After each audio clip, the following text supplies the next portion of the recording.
we on? Mm-hmm. Okay.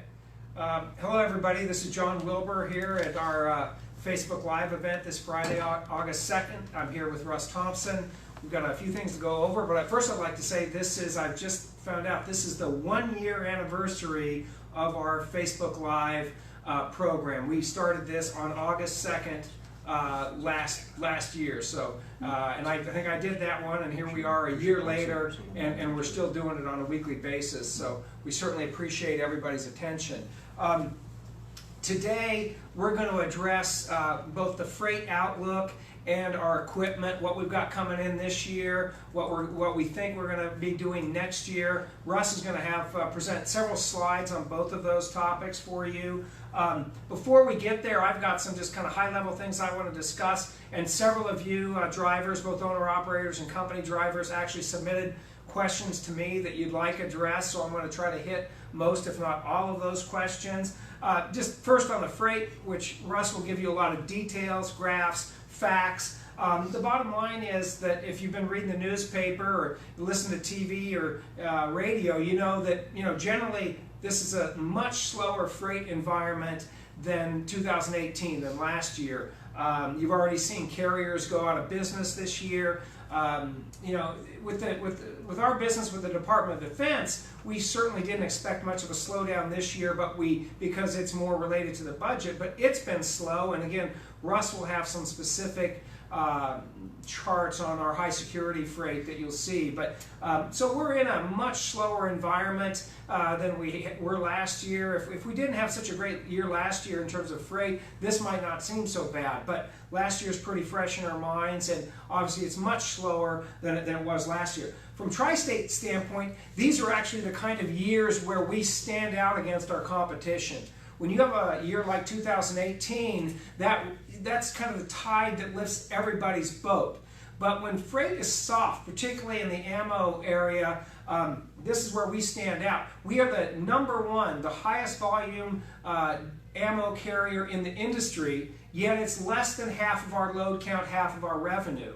So we've always, as you know, have had more commercial freight than government freight, and it's in these kinds of markets where that really pays off, because we have a lot of our ammo competitors who are really, really struggling right now, because that's essentially all they do. In fact, you may or may not know, one ammo carrier has already gone out of business this year, a small ammo carrier. There's another one that I know that's struggling, and we have at least one, if not more, has-waste competitors that are struggling. So it's in these years that the grass is definitely not greener on the other side of the fence, even if you aren't hitting the numbers that you'd like to hit as a company driver or an owner-operator.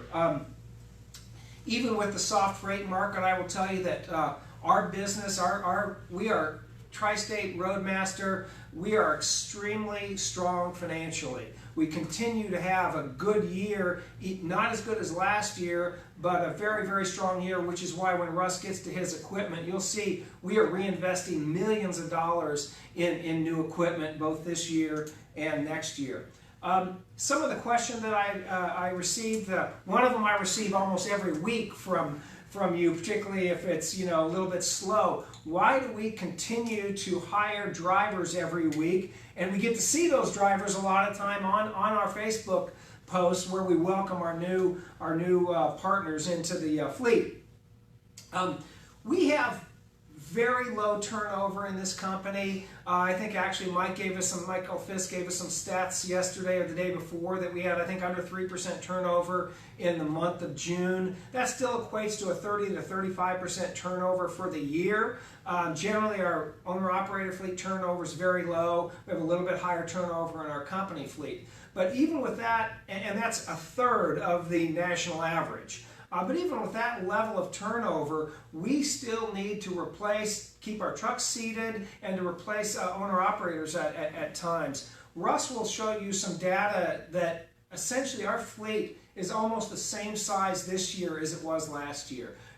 We had hoped to grow it more because we thought freight was going to be a lot stronger this summer. Obviously, that hasn't happened, and you'll see we're almost dead even in terms of fleet size and trucks dispatched that we were last year. So, but to answer your question, that's why we continue to recruit. We always want to keep our trucks seated. We did actually shrink our company truck fleet at the end of last year. I think we sold off because we didn't have them seated, and we thought freight might be a little softer, so we shrunk that fleet a little bit. But we're always generally going to recruit primarily just to stay flat.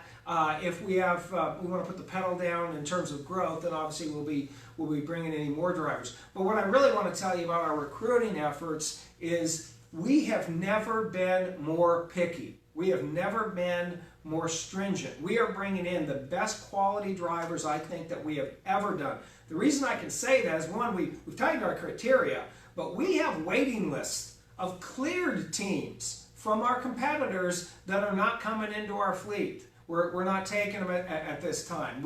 And generally, we're just not taking everybody that applies here. We're very, very stringent on the quality and the criteria that for the drivers that we're bringing in. We're not just bringing in quantity by any stretch of the imagination. Probably tighter, I think, than it's ever been. I've had a few questions on our owner-operator contract and the fact, we changed contracts. We've grandfathered in our existing owner-operators when we did that. We've had a lot of people voluntarily switch to the contract. I think Michael Fisk and I did either a Facebook Live event or a conference call. Look, there's pros and cons from the old contract to the new contract. We might have a separate Facebook Live event to go, or another conference call with our owner-operator fleet to go over that. The bottom line is this: in a soft freight market, the new contract is probably much more advantageous to our owner-operators than the company. If you like to take several weeks off at a time, particularly in the winter, the new contract's more advantageous. That's one of the main reasons we switched. We also get a lot of questions as to exactly what all the deductions are for. I think there's some misconceptions about certain things out there. So I think the best way for me to address the owner-operator contract is we'll hold a separate call or separate Facebook Live event, literally go through it. We've always been very transparent with our owner-operator business partners on what we're doing and why we're doing it. And I think a couple of you had questions on that, so we'll address that. Got some questions on equipment, Conestogas, particularly from some of our flatbed fleet drivers out there, both company drivers and owner-operators.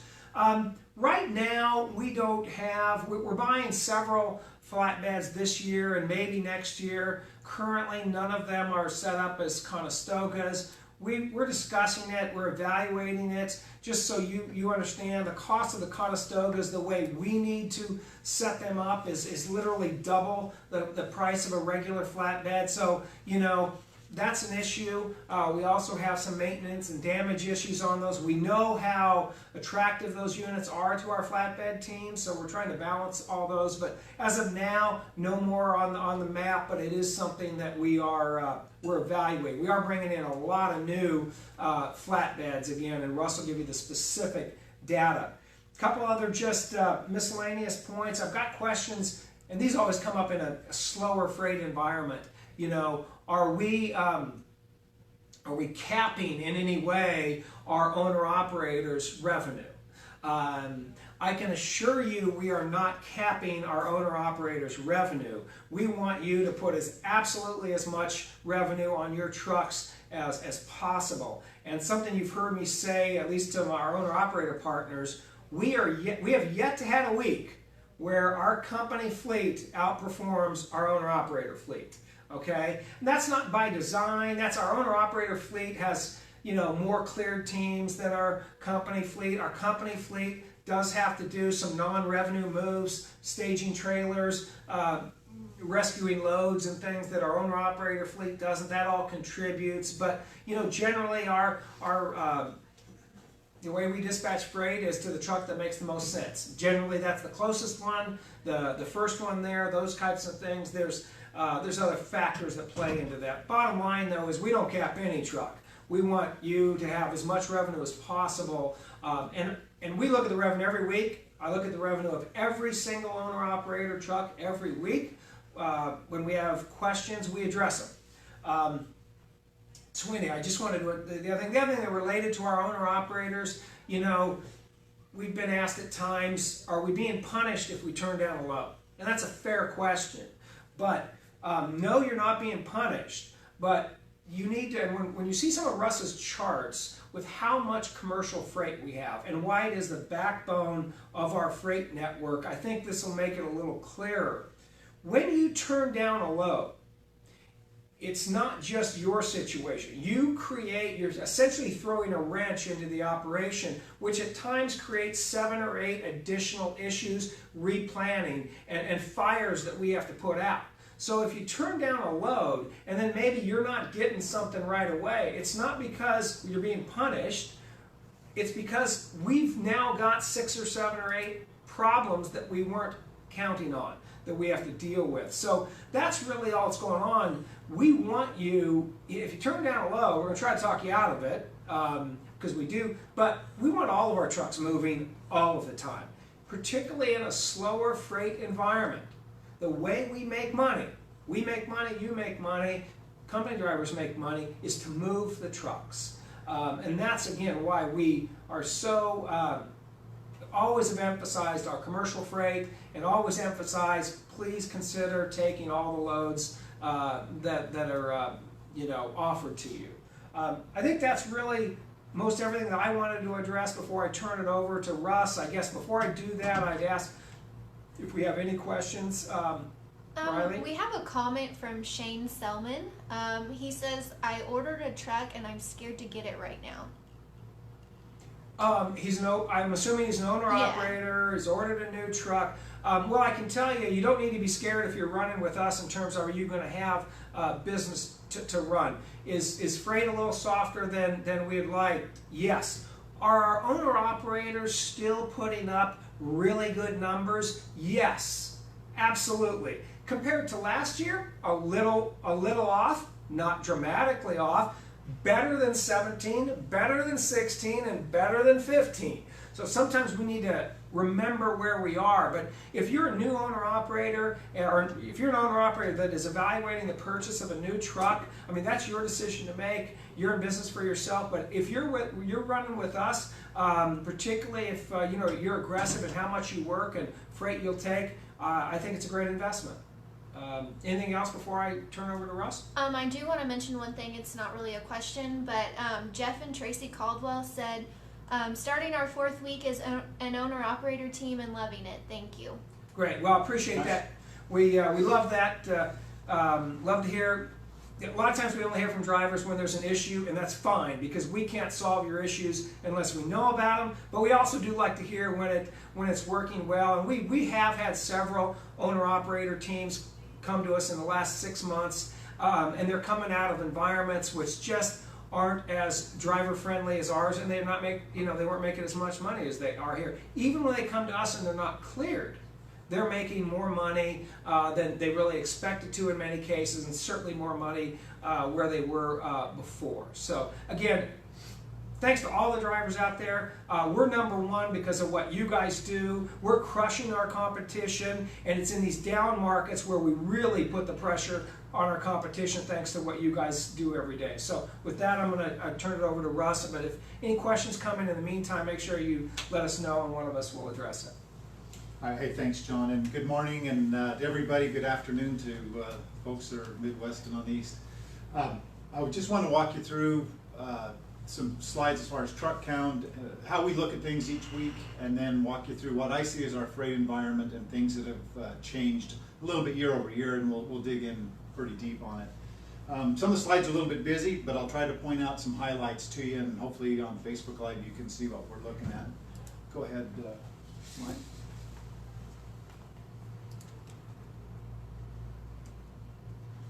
All right, this first slide is what we look at. It's our weekly dispatched truck count. So in a 7-day period, how many trucks physically ran freight for us? And I want to point out a couple things on the slide. You're going to see this on every slide.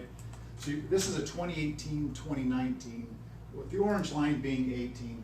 Every slide I show is going to have a little jump right here. This is when R&R and Tri-State combined companies. So you see that You're going to see this little dip here in the middle. It's the 4th of July.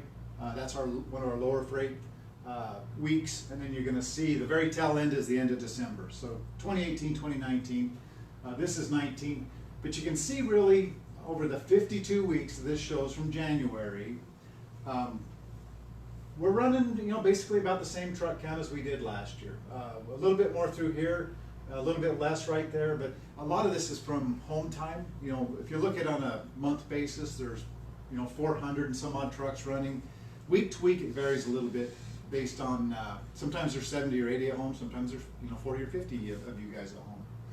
So this is how we look at what's available to run every week. And when we see this come out on a Monday, we project how much freight to put into the bucket because we know what the fleet can do. That's why we look at these numbers. If you go to the next one, Mike.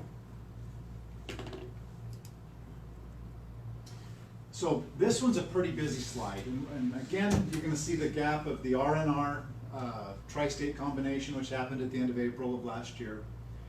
But this is how many loads we ship every single week. Again, the 4th of July, and at the end of the year on the 52 weeks. So 52 weeks going this way.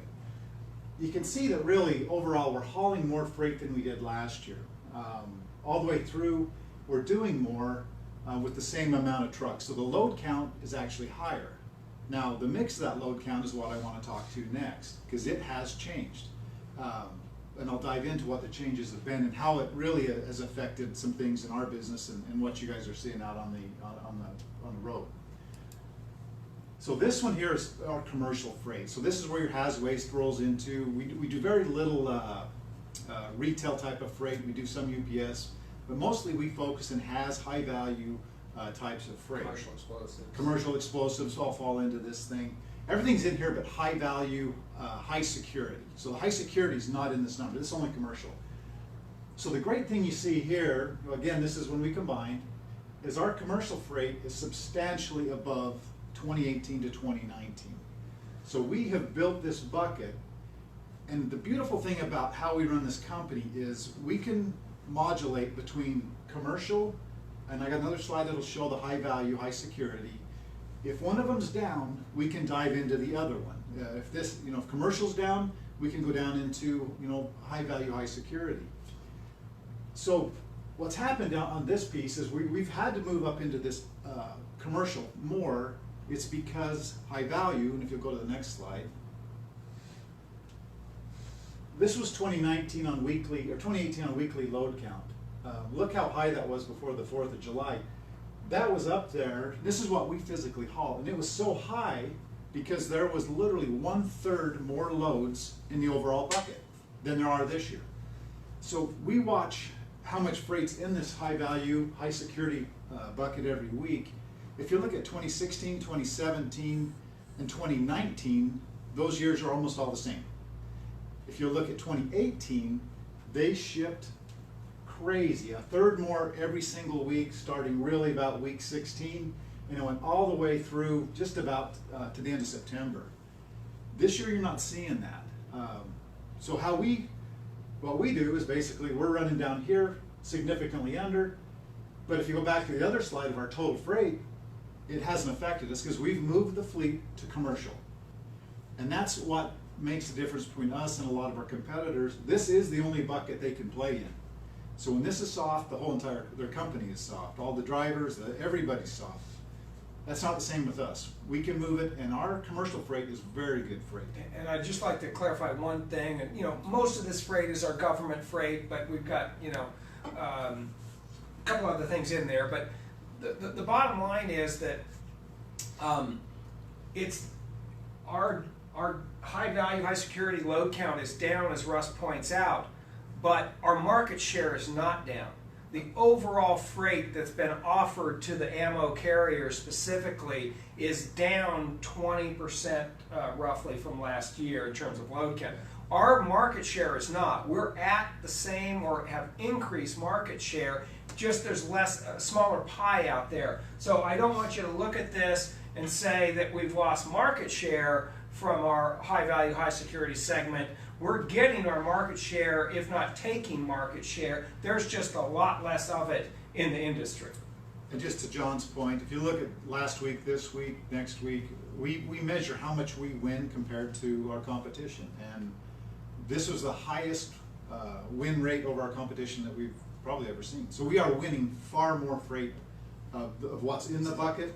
The bucket just doesn't have as much in it. You know, so we're pulling this big chunk out of it. If there's a third more, we pull a lot more out. And fortunately there's not, so we've moved the fleet over into the commercial side, which, as I mentioned, is really good freight on a cost per mile basis. It is significantly higher than what a Schneider or a Swift or those folks haul, by probably 50% more per mile that we get. At least. At least. So that's what's going on in the freight market. You know, and bounce back to the total freight bucket, if you would, Mike. That's the first freight slide I shown. So once again, if you look at our total loads of 700, we're hauling about 700 loads a week. So you see all this movement on those other two slides, which was commercial and, you know, high value. Those things are all over the place. And any week we see one sector soft, we move into the other sector. And I think, you know, for you guys, that means stability and always being able to run your trucks, you know, especially owner-operators, and for our company drivers, always being able to get miles. Because our miles are about the same, just our buckets have changed. And that's just you know, a sign of what's going on in one sector that we haul in. Yeah, and I'd also like to say, though, we're very aware that we still have capacity in the form of trucks sitting. I mean, that's the one thing that Russ and his team are always looking at. If we've got trucks sitting, whether it's on the weekend, which traditionally trucks have sat on the weekend in this industry, we're always trying to fill the freight bucket with more quality freight so that we're not sitting. So we're not immune to the fact that at times we have a truck here or a truck there that is sitting, and that's more revenue for us and for you if we can move those trucks. So our sales effort continues even with what we're seeing. We're constantly trying to add more commercial freight to the bucket. So I didn't want you to think that, you know, just because we're even to last year that we're not trying any harder to get more freight. We're trying every single day to add more quality freight into the system. And before we move off freight, talk about equipment, any questions? Yeah, we have one from Terry Siegfried. Probably said that wrong, I'm sorry.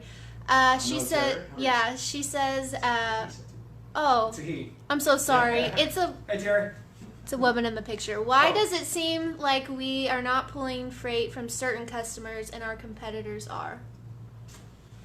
And I can tell you, we have a meeting every Tuesday at 8:30, and we look at every, you're probably talking about bases, because I know Terry hauls flatbed for us. We look at every single customer, and we compare ourselves, what our win rate is to the volume that they've shipped compared to everybody else. Things ebb and flow a little bit because it's an open bid market. What I bid, I see what my competitors bid, they see what I bid.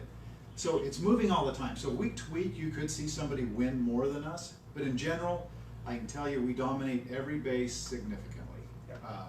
On any given, which is really what we're saying, any given day or any given week, you might see something, but, and I know you're talking about the government, but on the commercial side, nobody beats us anywhere that we operate on the commercial side. Nobody. On the government side, as Russ said it is a spot market. The load goes to the carrier who bid the cheapest. Now, a lot of times we're the most expensive carrier. They just don't have any capacity, which is where we win a lot of our freight. But there isn't any carrier out there that's beaten us on any significant base over any decent period of time. Any one week, any given day, you might see something, but anything you hear, it's a rumor. All the other carriers, we all see the stats. We know what our market share is. We're number one across the board, period. End of story. And then, No, go ahead. we have a question that's not really freight related, so if you... That's okay. Okay. It's from Jeff and Tracy Caldwell. They said, is there any way Tri-State can help owner-operators with health insurance? We are paying over $1,500 a month. Help. Great question. For some of us who have been around a while, we get that every year, if not more frequently. Generally, the answer is no. not because that's our policy or anything. That's really it's really the law, you know. We can't bring you into our health insurance because then you'd be treated as an employee and all the problems that would cause for you and us. We've searched for options that we could direct you to, but kind of what you're experiencing out there, it is really tough to get good health insurance. Even when you have a lot of employees, it's even tougher when you're in business for yourself. We don't have a solution for that. If we find one, we'll certainly let you know, but it's not because of us. It's because it's against the law for us to provide it for you. We'd love to have a solution. I know I totally appreciate the challenge you have in securing that kind of coverage for yourself. I think it gets worse every year, and that's more of a national issue that we have than a tri-state issue. And if you have someone you've used in the past that you thought we could bring in and just put out as hey, it's obviously your choice, but we could bring it to you guys as a whole, yes, we'd gladly do it. Yeah, if anybody has a solution out there that's listening to this, we'll share it with our entire owner-operator fleet, because we'd love to help you guys have a better option on that. We've researched it. There's not much we can do unless somebody gives us a recommendation or referral to a source, and we'd certainly let everybody know. Any other questions, Ryan? All right, let's go to the next piece. So we'll talk about new equipment a little bit. So for this year, we've ordered 80 brand new trucks. These go into our company fleet and our lease operator fleet as well. 5 Freightliners, 30 Kenworths, and 45 Volvos. We're about 2/3 of the way, so there's 50 new trucks, I believe they're out running, 30 left to come in. They'll all be in and running by the end of August. So a pretty decent number on that. We know on our flatbeds, we didn't buy any vans this year. What we focused on was getting rid of flatbeds and to bring in 55 new 48 twist lock flatbeds. Those, I believe, are all in and running, or very, very close. Then we brought in just a few step decks for the drum fleet, and those are not quite in, but I think they're pretty close. And just on his point on vans, the reason we didn't buy any this year is I think we bought 350. We had 350 new vans last year, so that's more than a 1-year cycle, and it allowed us to deploy more capital towards our flatbeds this year. I mean, in general, we have 1,100 53-foot vans, and 900 of them are basically less than 3 years old. So our van fleet's in very good shape. We know that in the sector, especially they're van hogs, and we're looking at that to add more vans, and I'll talk about that in just a second, because we could get more business with more trailers, and we do know that. So that's what's going on for this year. Let's talk 2020 real quick. Can I just ask a question? So our van fleet today is 1,100. Yes. 1,100 vans, roughly 900 or 3 years or less. Yes. Okay. And then what is our flatbed fleet? 375. 375 flatbeds, of which these 60 are the first new ones we've acquired, I believe. Other than the Conestogas. Other than the Conestogas we brought in a year or two ago. Which is 25. Okay, I need to know those numbers. Yeah. Okay, thank you. Next year, projected, not approved. Obviously, we have to go through CapEx and all kinds of different stuff to get approved. But we're looking at about 100 new trucks. The final OEM we have not selected, but Kenworth's a big partner with us, so there'll definitely be some Kenworths, probably some Freightliners, probably be some Volvos. The percentage of each we don't know.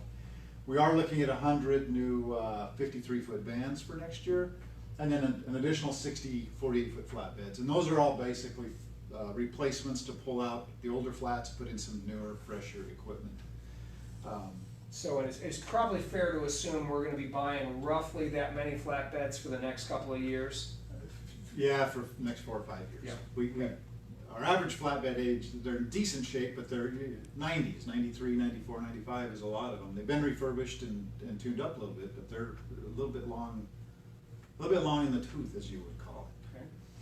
I think that's about it on equipment. I mean, that's the last slide I have. Just a couple more things to talk to everybody about. Our business up into Alaska is increasing.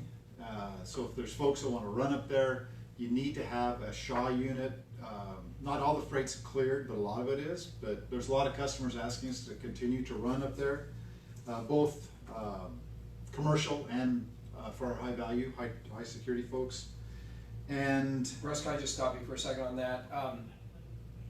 As long as I've been here, I've never seen as much Alaska freight as you've done in the last 3 or 4 months. yeah, So when he says the Shaw unit, most of you experienced, drivers out there know, but for our owner operators, if you're interested in more Alaska loads, get a hold of us through your DM or planner or whatever, and we'll get you up to speed on what it takes to get a Shaw unit, which is essentially a satellite tracking device that works in the hinterlands of Canada, which our Qualcomms don't. yeah, it uses a different group of satellites that have visibility in the north. Yeah, but we've had trucks that have been fortunate enough to get a great load up and then get reloaded back out of Alaska, even though the first load's normally a round trip pay. So there's definitely some good business in and out of Alaska. And just to John's point, we were doing 3 or 4 a year. We're doing sometimes 2 or 3 a week now, and we're turning down some freight that runs up there. A little bit what's going on with the operations team. We've written about 33 standard operating procedures, and and it's basically to help you guys. So it's for the DM when they come in, they know what it takes to cross into Canada. They know what it takes to for hazmat load. They know what it takes, what we should do when you get your clearance. They're going to call you and they're going to walk through some stuff. There's a driver manager training packet that used to all be verbal, and you look at these 4 or 5 pages what a DM has to do and learn to be successful and efficient at their job. It's amazing we were ever successful before being a verbal company. So all that's been documented. The SOPs are out there. Our new DMs that have come in have really appreciated starting, hitting the ground running, and within a few short weeks, they understand what, when that phone rings from you, they're like, you know what, I know about this. I know where to get the information. So we focused heavily on providing great feedback and great training so we can support the driver group out there in the field. So that's been going on. After hours, we've invested a lot with probably 3 times as many people as what we have, as well as trained them in what does a CSR do? What does a planner do? What does a driver manager do? How do we get into Canada? How do we, what paperwork? So all that stuff's going on. You may not see it, but hopefully you feel it over the last, 3 months, 6 months of just continuous improvement and information available for you getting better. If it's not, reach out to me. If there's anything that you need, our whole focus is to support you guys. You're the customer, and that's where we put the whole entire operations team. I think that's a great point. We've probably upgraded our extended hours coverage in the last 6 to 12 months more than we ever have. That came from the drivers, really requesting better support from extended hours, and it's, to Russ's point, we've taken experienced operators from our operations team, whether DMs or CSRs or planners, and we put them into extended hours coverage. So these are people that have experience solving problems, planning trucks, working as driver manager, and they're now there available for you on extended hours. And I think we've known that was a weakness for years, thanks to feedback we got from our drivers, and then Russ and his team have, I think, done a great job in addressing that in the last year or so, because we don't hear nearly as many issues as we used to. And lastly, we've really focused on the trailer pool management, and I sat through the operations team going over their metrics this morning, and it's at an all-time low of trailers that have not been utilized. I think on average, we started the program as a turn every 18 to 20 days, and they're clear underneath 12 days now. So they've improved it by 30–40% as far as trailer utilization.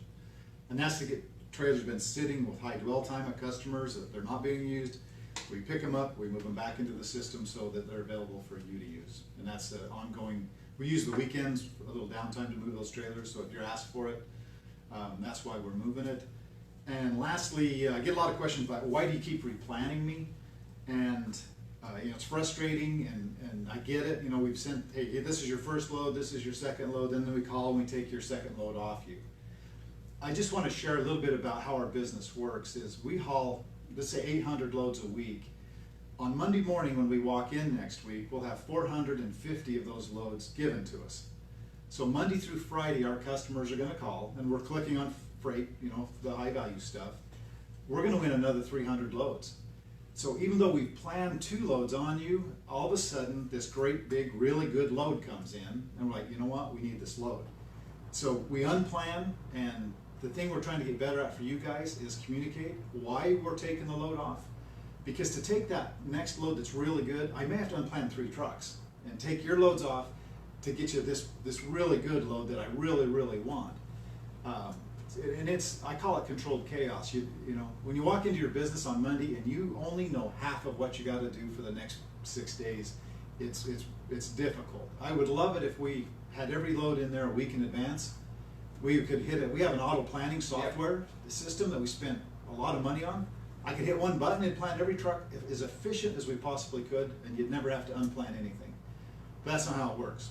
You start with about 50%, and then you work your way through the next 300 loads that people want you to take. And we're fortunate because it's our commercial customers in general that give us most of their freight a week in advance. It's our government customers, high value, that give us 24 to 48 hours notice. Sure. So, you know, that's why we do it, because we do want to capture as much of that high value freight as possible. But it's also another reason why our commercial freight is so valuable, because at least 50 to 60% of your freight is there when you start the week. And we've tried to, we used to plan out 3 and 4 days, now we're trying to plan out 48 hours max, just so that we can stop some of the disruption of all the freight that comes in. And it's helped as far as the replanning, unplanning, replanning that's going on. But that's the last remark I have, and Yeah, I've just got 2 things that came up that I made notes of.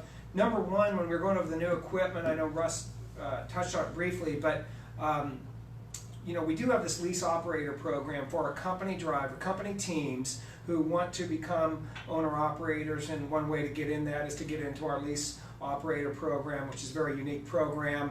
You have to be here a year as a company driver, have a good solid record and all of your credentials. I think we are opening up that program a little bit more. If you've got interest, get a hold of Michael Fisk in the recruiting, who runs our recruiting and retention department, and he can get you up to speed on that. The other thing that I just always like to mention when I'm here is our driver ambassador, Jeanette Denton in Joplin. That is a resource. A lot of drivers are using that. I think you see a weekly update from Jeanette that's emailed out every week, but you know, we're one of the few companies that has a full-time person, and hopefully sometime a whole department, dedicated to help and support our drivers with anything they need, whether they just need to know who to contact in the company about payroll or HR or anything. So if you just make sure you utilize our driver ambassador if and when you ever need it. I know she helps a lot of our drivers. I just want to make sure, reinforce that everybody out there knows she is there to help you guys with whatever you need. She's been doing a great job, and it's a great resource for our company. Before we sign off, Riley, we'll ask one more time. You got anything that... We have one more question. Rudy Williams says, what about APU on company trucks so we don't have to idle? we have put into our plan 100% APUs for 2020, okay? We went down that path a little bit in 2019 and we had to pull off because we wanted more trucks, and APUs cost $10,000 a piece, so you wanted to buy some more equipment. But the plan, which we've submitted into Dasky, we're owned by Dasky as a roll-up, has 100% APUs for every truck buying next year. Now this is only 100 trucks, which is roughly. Yeah. Yeah. So every new truck purchased next year will have an APU put on it. It's a debate we've had internally for years here. Couple of reasons. One, Russ mentioned the cost. It's $10,000 more. So if you're buying, 100 trucks, that's $1 million extra in capital. Which, do you use it for APUs or do you buy that many more trucks? That's one issue. Also, historically the APUs sometimes have had more maintenance issues than the truck itself. So you hate to put a truck down just because the APU isn't working. And then there's another factor that's in the equation is sometimes when you study this, the APU, and historically I think that's been dealt with, didn't always reduce idling. I think now you can only run one or the other if I'm not mistaken, so that problem for the most part has been taken care of. But it's a great question because it is something we've wrestled with for years, and we tried to dip our toe into it this year, but as Russ said, I think it's 100%. Whatever our final number on trucks is, pretty sure they're all going to have APUs. That's the plan. And that's Okay. it for today. All right, All right. thanks everybody, really appreciate it. And again, as our 1-year anniversary, we'll see here again a year from now, and many times before then. But anyway, thanks a lot, appreciate it. Yep, thank you.